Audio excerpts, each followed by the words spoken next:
Hello बच्चों, welcome to Irfan Azam reaction classes. आज हम लोग पढ़ेंगे क्लास 11 का केमिस्ट्री का पहला चैप्टर जिसका नाम है some basic concept of chemistry. और बच्चों, ये जो क्लास में स्टार्ट करने जा रहा हूँ आज से, ये स्पेशली फॉर नीट के लिए है ना। तो आप लोग ध्यान से पढ़ें। अगर आपको नीट का एग्जाम देना है 2026 या 7 में, तो आपको कंटिन्यूअसली मेरा वीडियो देखने से आपको केमिस्ट्री इजीली से वहाँ पे सॉल्व हो जाए। तो हम लोग जो पहला चैप्टर पढ़ेंगे उसका नाम है some basic concept of chemistry. सबसे पहले हेडिंग दिए some basic concept of chemistry, यानी केमिस्ट्री का सबसे बेसिक बात है ना। तो बच्चों याद रखिए, बेसिक का मतलब होता है जो हम लोग 9-10 में पढ़ चुके हैं उसी को बेसिक बोलते हैं। बेसिक का मतलब होता है इनिशियली जो हम लोग पढ़ाया था, स्टार्टिंग में जो पढ़ाया जाता है उसी को बेसिक बोलते हैं। तो यहाँ पे हम लोग फ्लैशबैक में जाएंगे जो क्लास 9-10 में पढ़े हैं। तो एक कंसेप्ट है मोलर मास, याद रखिएगा, जो कि बहुत ही इंपॉर्टेंट है बच्चों। मोलर मास या इसी को हम लोग बोलते हैं मॉलिक्यूलर वेट, है ना। आज हम लोग इसी के बारे में डिस्कस करेंगे। बहुत सारे बच्चे को मॉलिक्यूलर वेट समझ में नहीं आता है, या इसी को फार्मूला वेट भी बोलते हैं। बहुत सारे बच्चे बोलते हैं सर फार्मूला वेट किसको बोलते हैं। तो तीनों का मीनिंग सेम है बच्चों, मोलर मास, मॉलिक्यूलर वेट या फिर फार्मूला वेट। तीनों का जो है मीनिंग क्या होता है, सेम होता है। यानी तीनों का मतलब होता है वेट निकालना है या फिर मास निकालना है। तो अगर आपसे एक क्वेश्चन दिया जाए कि वाटर, सपोज यहाँ पे दिया है कि वाटर आपसे पूछेगा बच्चे वाटर का मोलर मास क्या होता है। ये देखिए क्लास 11 में भी आपको एग्जाम में, बोर्ड एग्जाम में पूछता है।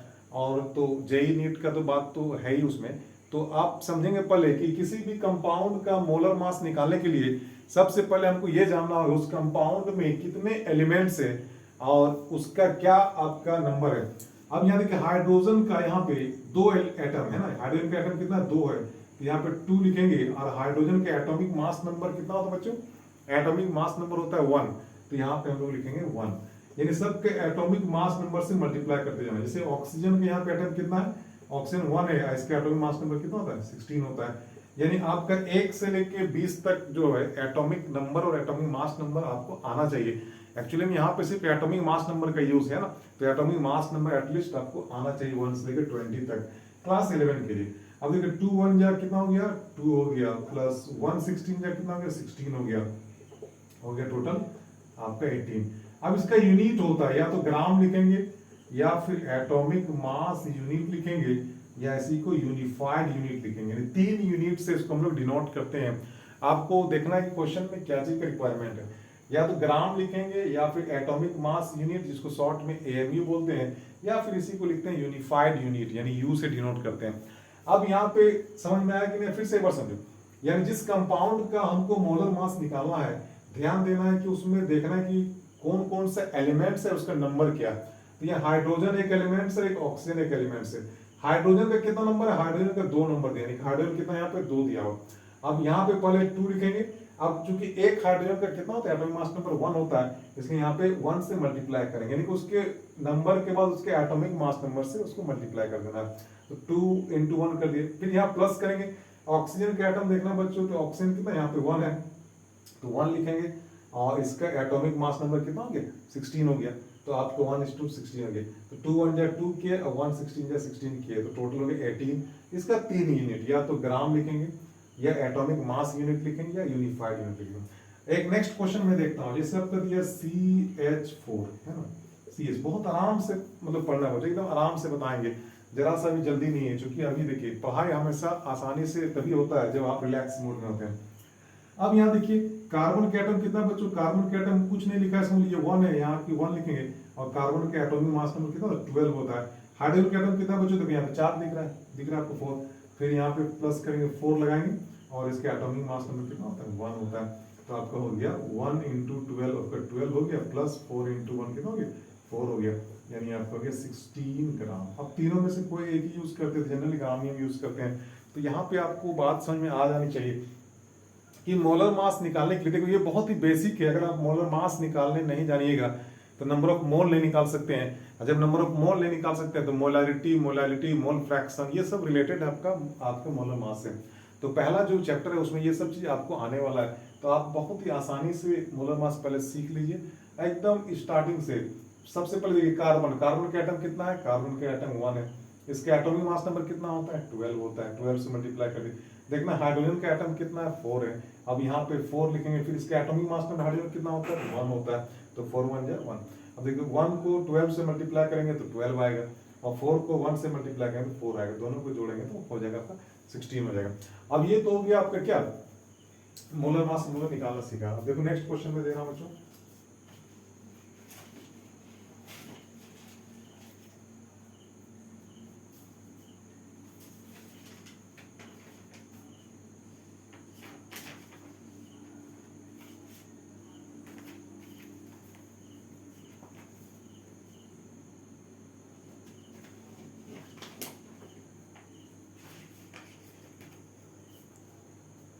एक मिनट बच्चों। अब यहाँ देखो बच्चों क्वेश्चन दिया हुआ कुछ आपका 3 क्वेश्चन यहाँ पे दिया हुआ है ना, आपका दिया हुआ है CO2 दिया हुआ है, उसके बाद आपका दिया है ग्लूकोज दिया हुआ है, इसको ग्लूकोज बोलते हैं, इसको बोलते हैं आपका सुक्रोज बोलते हैं, या इसी को शुगर या इसी को हम लोग चीनी बोलते हैं ना। तो आपको बताना है कि ये तीनों का मोलर मास क्या होगा, तो हम लोग फिर अगेन वैसे ही निकालेंगे। कैसे CO2 देखना है कार्बन का एटम कितना है, यहाँ पे लिखेंगे कार्बन का एटम 1 है, इसका एटॉमिक मास नंबर कितना होता है 12 होता है, फिर इसको प्लस करेंगे, इसका काम खत्म हो गया। अब क्या देखना है ऑक्सीजन का एटम कितना है, तो ऑक्सीजन का एटम यहाँ पे 2 दिया हुआ है, ऐसे का एटॉमिक मास नंबर 16 होता है, यानी 1 12 जा कितना 12 हो गया, प्लस 16 2 जा 32, अगर टोटल करेंगे तो आपका आ जाएगा 44 ग्राम। ये आपका हो गया कार्बन डाइऑक्साइड का। अब देखना है कि ग्लूकोज का कितना, इसको बोलते हैं ग्लूकोज, लिख लेंगे इसको क्या बोलते हैं ग्लूकोज, इसको बोलते हैं सुक्रोज, सुक्रोज या इसी को बोलते हैं शुगर या कैन शुगर भी इसके नाम से भी जाना जाता है। अब यहाँ पे देखना है मुझे फिर से काउंट करना है क्या, कार्बन का एटम कितना दिया है देखिए 6 दिया हुआ ना, तो जितना एटम दिया हुआ इसको पहले लिखना है, उसके बाद उसके एटॉमिक मास नंबर से मल्टीप्लाई करना है। तो कार्बन का एटॉमिक मास नंबर होता है आपका कितना 12 होता है। अब इसका काम खत्म हो गया, अब हाइड्रोजन की बारी, अब यहाँ पे क्या करेंगे प्लस लगाएंगे, हाइड्रोजन का एटम कितना है देखो यहाँ पे हाइड्रोजन का एटम दिया है 12 यानी 12 दिया हुआ, अब इसका 12 दिया, इसका एटॉमिक मास नंबर कितना होता है इसका 1 होता है, मल्टीप्लाई करें फिर प्लस करेंगे, ऑक्सीजन का एटम कितना दिया है 6 दिया हुआ, अब यहाँ पे लिखेंगे 6, इसको इसका एटॉमिक मास नंबर होता है आपका 16 होता है, मल्टीप्लाई करो आपका 12 6 से आपका 72 होता है, प्लस 12 1 जा 12 होता है, प्लस 16 6 से आपका 96 होता है ना 96, टोटल जोड़ेंगे तो आपका 180 ग्राम आएगा, आप जोड़ लेंगे तो टोटल कितना आएगा 180 आएगा। इस तरीके से हम लोग ग्लूकोज का निकाल लिए। अब आपका दिया है किसका सुक्रोज का, सुक्रोज का निकाल, यहाँ पे कार्बन का एटम कितना बच्चों देखो 12 दिया हुआ है, तो यहाँ पे 12 लिखेंगे, इसका एटॉमिक मास नंबर भी कितना तो 12 ही होता है, फिर प्लस करेंगे, हाइड्रोजन का एटम कितना बच्चों 22 दिया हुआ है, तो इसको 22 लिखेंगे, इसका एटॉमिक मास नंबर 1 होता है, और ऑक्सीजन का एटम कितना दिया है 11 दिया हुआ, फिर प्लस करके यहाँ 11 लिखेंगे, और इसका एटॉमिक मास नंबर 16 होता है, तो 12 12 जो आपका कितना होता है 144 होता है, प्लस 21 या 22 1 या 22 होता है, प्लस अब इसका अगर हम लोग काउंट करेंगे तो 11 6 से कितना होगा आपका 66, और 11 और 6 कितना हो गया आपका 17 हो गया, 176 हो गया, टोटल जोड़ेंगे तो इसका आएगा 342 ग्राम। तो ये आपका मोलर मास निकालने का तरीका है। मोलर मास निकालने के लिए सबसे पहले हम लोग क्या करेंगे, आपका एटम को काउंट करेंगे, फिर उसके एटॉमिक मास नंबर से मल्टीप्लाई करेंगे, फिर प्लस करेंगे, फिर दूसरा एटम को काउंट करेंगे एलिमेंट्स का, और फिर उसके एटॉमिक मास नंबर से मल्टीप्लाई करेंगे, फिर ये दोनों को मल्टीप्लाई करेंगे और ये दोनों को फिर इसको ऐड कर देंगे तो आपका आ जाएगा ये मोलर मास। तो ये तो मोलर मास जो नॉर्मली जो हम लोग देखते हैं वो है। अगर थोड़ा सा क्वेश्चन को घुमाया जाए तो क्या करते हैं देखते, थोड़ा सा अगर ट्विस्ट किया जाता है ना तो इसको हम लोग देखेंगे। जैसे आपका नेक्स्ट क्वेश्चन आपका दिया हुआ है, नेक्स्ट क्वेश्चन आपका थोड़ा सा घुमा दिया, अगर आप लोग बना लेंगे है ना, देखिए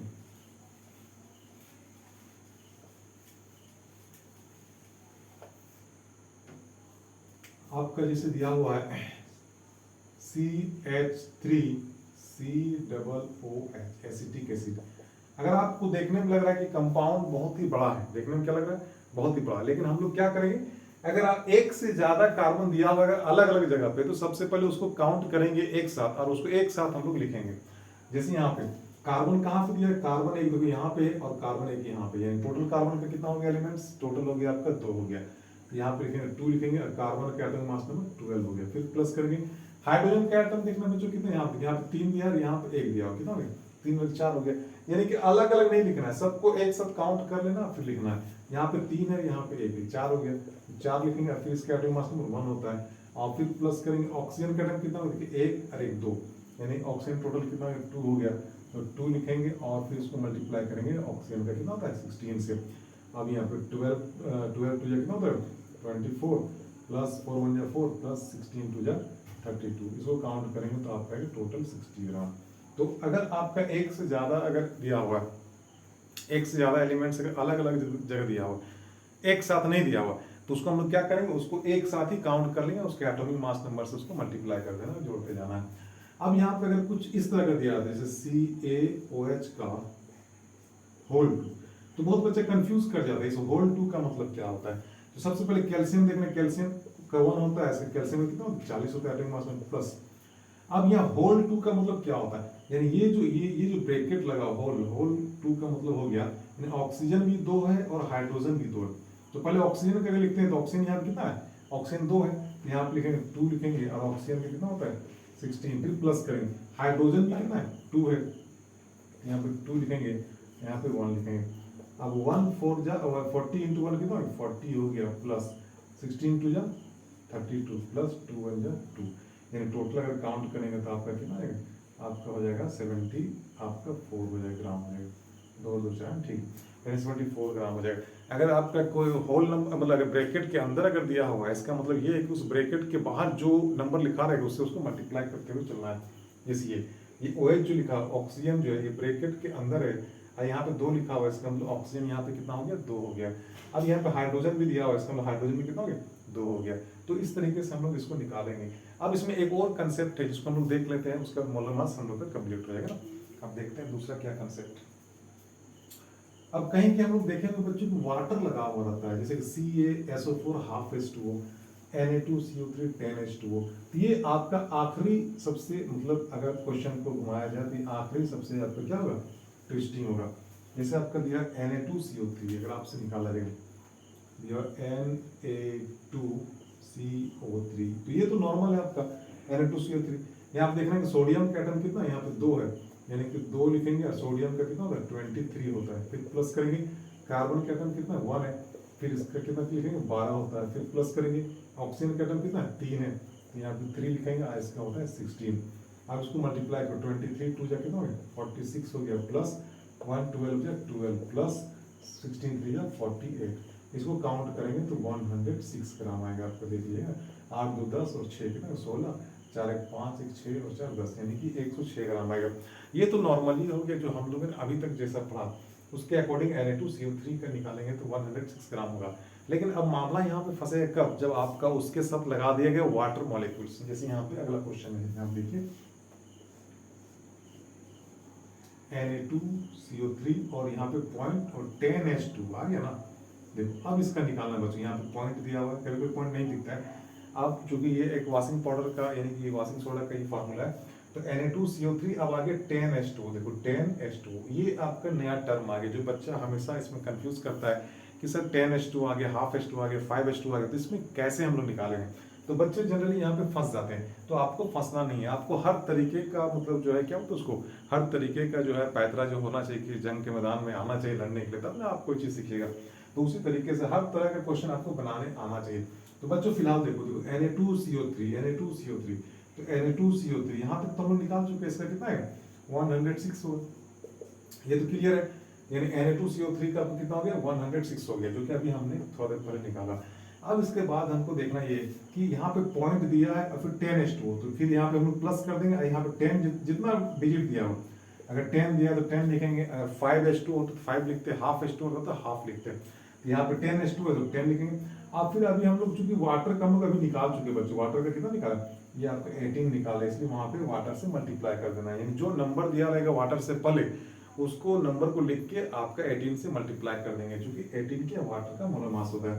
अगेन आपका 106 प्लस ये आपका 10 18 जाएगा ना 180, दैट इज आपका 286 ग्राम। ये आपका हो गया सबसे हाईएस्ट लेवल का क्वेश्चन अगर मोलर मास में पूछा जाए तो उसमें लगा देगा 10H2O। बस में इस तरीके से एक होता है प्लास्टर ऑफ पेरिस का फॉर्मूला, उसको मैं बता दे रहा हूँ, फिर आप लोग ये आज का मोलर मास का कंसेप्ट क्लियर हो जाएगा। जैसे अगला क्वेश्चन आपसे दिया जाए बच्चों, बहुत ही इजी आपका रहता है, जो कि बच्चे फंस जाते हैं कि क्या होगा नहीं होगा, तो घबराना नहीं बच्चे, जितना भी क्वेश्चन आपका रहेगा हर तरीके का आपको उसका बताने का हुनर आपको बता दिया जाएगा।